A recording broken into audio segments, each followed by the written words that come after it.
Le IPv4 est arrivé à sa limite à cause de 3 problèmes. Le premier problème, c'est la pénurie des adresses IP. V4, bien sûr.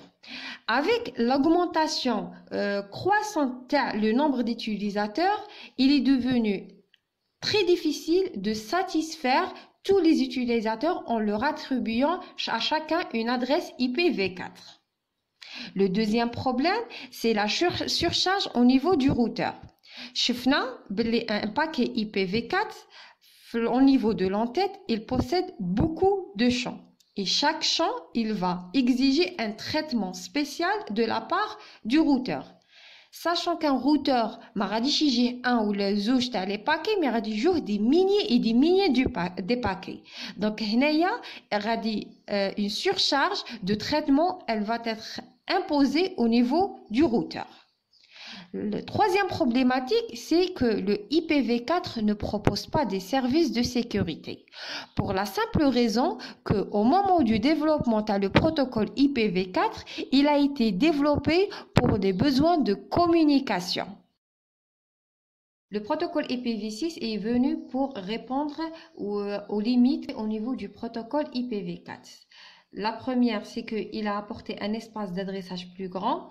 Donc, avec le fait que l'adresse IPv6, c'est une adresse qui est codée sur 128 bits, donc on peut avoir jusqu'à 340 multiplié par 10 puissance 36 adresses IPv6. Donc, il apporte une gamme importante d'adresses IP, ce qui peut satisfaire tous les utilisateurs du réseau Internet. Ainsi, la technologie NAT n'est pas nécessaire dans le protocole IPv6.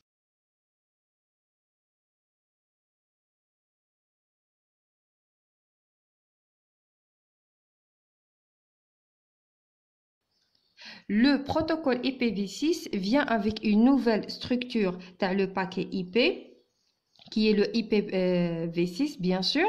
Alors au niveau de ce paquet, l'entête elle est plus allégée par rapport à l'IPv4, c'est-à-dire que le nombre de champs l'entête IPv6 est inférieur par rapport au nombre de champs le paquet IPv4.